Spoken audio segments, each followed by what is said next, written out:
Betha Simoni hapa. Hayupo nje. Amesema mwakilishi. Semaji, hongereni mmefanikiwa kufuzu hatua ya nusu finali ya michuano ya CRDB mbele ya JKT ile 2-0. Mechi ngumu kiasi gani, lakini pia kile ambacho umekitazama kwa mchezo leo? Kwanza tunamshukuru Mwenyezi Mungu, tumefanikiwa kutoka hatua robo finali, tumeelekea hatua nusu finali. Ni msimu mwingine ambao kwenye mashindano haya ya kombe la shirikisho la CRDB tunafanya vizuri. Kwa hiyo jambo la kumshukuru Mwenyezi Mungu, tunawapongeza technical bench, tunawapongeza wachezaji wetu, tunapongeza pia wanachama na mashabiki ambao wamekuja. Ushindi huu wa leo ni ushindi wa pamoja. Kila mmoja ameweka mchango wake na tumepata matokeo mazuri. Always JKT ukicheza nao hapa Isamuyo ni timu tofauti kabisa. Ni timu ambayo iko very tough, size ya uwanja pia inawapa advantage wao. Kwa hiyo inahitaji umakini, kujitoa na kuwa kwenye focus ya 100% kupata ushindi hapa Isamuyo. Na ukitaka kudhibitisha hilo, hii ni mara ya kwanza Yanga wanashinda mechi hapa Isamuyo. Maana yake ni uwanja mgumu na JKT ni mpinzani mgumu.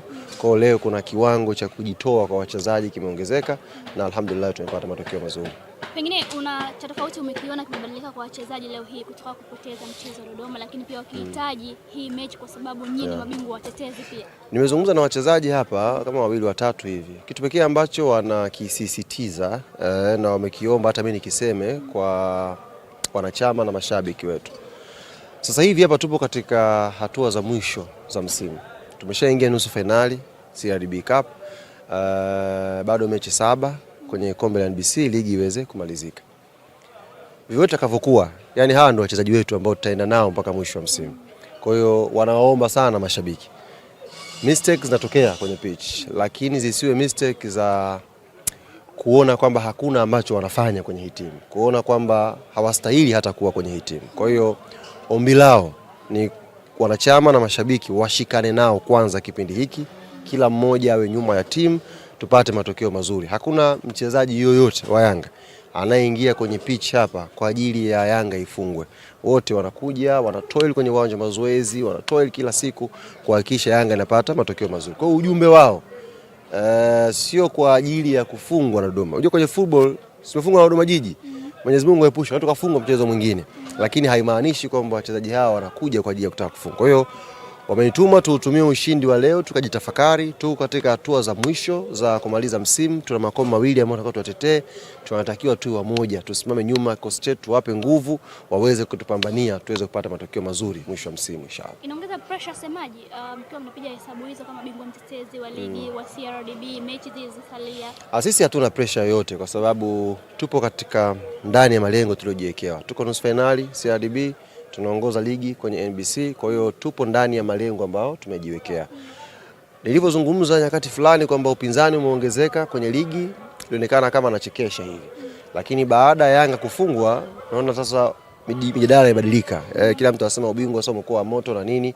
Lakini pointi zikiwa 5, ligi ni dhaifu, ligi ni mbovu. Pointi zikibakia 2, Yanga ndo mbovu, wapinzani wamekuwa bora. Kwa hiyo sisi hatuna pressure yote na maneno ya nje. Focus yetu ipo kwenye pitch. Tutaendelea kufanya vizuri inshallah mpaka tutapofikia malengo ya kuchukua makombe mawili. Timu ambayo mnakwenda kukutana nayo hapo kesho kwenye hatua ya nusu finali ni mshindi kati ya Mashujaa au Azam? Singida imekuwaje bwana? Umetolewa Singida? Na Costa? Masanza kabla ya hii Masanza nilikuwa nazungumza naye asubuhi. Yaani the way ninavyozungumza naye kama ni mtu ambaye anacheza naye finali. Wameenda mpaka mkoa alikupenda tena? Bahati mbaya Hussein Masanza huu msimu ana shida. Yaani tofauti ya Masanza na Chukuchuku msimu huu ni mikoa tu. Moja iko Singida, moja iko Dar es Salaam. Si aliwahi mapema. Angechelewa ni kama Chukuchuku anaishi Singida yule. Basi tu ndio hivyo. Bana Singida pole bana kama ametoka. Sisi aje yote, aje Azam, aje Mashujaa, sisi focus yetu ni kutetea ubingwa. Sasa inawezekana timu yenye malengo ya kutaka kutetea ubingwa ikaanza kuwaza nusu finali yaingie nani. Sisi malengo ni kucheza finali na tushinde hiyo finali. Kwa hiyo Mungu atakayemjalia kwa kadari zake siku ya kesho kushinda, sisi tutamsubiri kwenye hatua nusu finali inshallah. Ulionekana kumuita Asink wewe na sio bila shaka kama mnampongeza hivi. Tulikuwa tunampongeza Frank Asink na hii ni muhimu niiseme.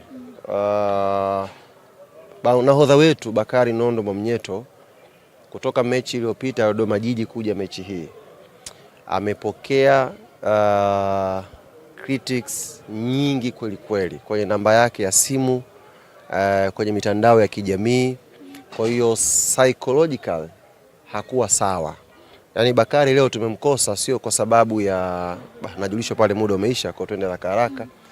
Sio kwa sababu ya majeraha, ni kwa sababu hakuwa sawa kichwani. Ndio maana tunasema kila siku kwenye mpira mtu anatakiwa awe sawa kichwani, awe sawa kwenye fitness mwili wake na kila kitu. Psychologically Bakari hakuwa sawa. Kwa hiyo aliomba kwenye technical bench leo apumzike. Sasa ndio maana tukatoa ujumbe kwamba mashabiki wanaumia, yes, lakini players pia wanaumia wanapopoteza mchezo. Kwa hiyo tunawaomba wasimame nyuma. Ndio maana Sinki amecheza hii mechi leo akimreplace Bakari Mwamnyeto, kacheza vizuri. Ni jukumu letu kumencourage yeye na wenzake waliocheza, lakini pia ni jukumu la kumencourage pia na Bakari. Uwanja huu alitupambania tukapata furaha hapa kwenye Kariakoo Derby. Funga goli muhimu ambalo tulipata alama moja. Kwa hiyo inatokea bahati mbaya. Na player wanajua kabisa leo sicheza vizuri. Ndio maana unaona kuna mechi inaisha hizi anaomba msamaha. Wanajua kabisa kwamba leo sijacheza vizuri, lakini ndio football. Kwa hiyo tukiwa tunawaattack, maana yake tunaungana kundi la maadui wetu kupunguza nguvu yetu. Tukiwa tunasimama nyuma wa wachezaji wetu, maana yake tutasimama nyuma kwenda kupata matokeo mazuri. Leo tumemkosa Bakari kwa sababu ya maneno mabaya. Mimi nionyesha maneno mabaya ambayo anasema player watofautiana. Sasa tukienda na hii tabia, kuna siku hapa tutasema kikosi kizima. Alafu ndo mimi nitavaa jezi sasa. Nikamate 28 pale. Mafuriko tu. Kiungo nani? Kamwe. Napiga mafuriko tu, usivitinya wewe. Kumbe. Kwa hiyo naomba sana wana Yanga, tuko mwishoni. Yaani hatuna excuse saa hizi ya mambo yote ya timu zaidi ya hawa. Kwa hiyo tuwasimamie hawa na inshallah tutapata matokeo mazuri. Basi asanteni bwana. Muda umeisha bwana. Hatuko tayari kushindwa kufikisha malengo yetu kwa kuzuiliwa na TRA. Tunawaheshimu TRA, tuna wasiwasi, tuna pressure kubwa, lakini hatuko tayari kikwazo chetu cha kutimiza malengo msimu huu iwe TRA. Tutafia hapa katika uwanja wa KMC, tutapambana hapa katika uwanja wa KMC, jasho letu litamwagika hapa katika uwanja wa KMC. Kama italazimika kumwaga damu, tuko tayari kumwaga damu hapa kwa ajili ya kupambana kuwatoa TRA. Tunataka ushindi kesho, mnyama aende nusu finali. Miongoni mwa mchezaji ambaye anaimbwa sana na baadhi ya mashabiki wa Simba kumuogopa kwa upande wa TRA ni Chobwedo. Binafsi unaakiri kwamba Chobwedo ni huenda kama kucheza na Chobwe ni kazi ngumu sana. Kumzuia Chobwe ni ngumu. Ni mchezaji mwenye kila kitu, mwenye akili, mwenye nguvu, mwenye kasi, mwenye maarifa. Ni mchezaji ambaye anaweza akachukua mali akaondoka nayo, akaigadi, akaificha. Ni mchezaji ambaye anaweza akakata kona akaingia mwenyewe. Ni mchezaji ambaye anaweza akajaza mtungi kwa kuta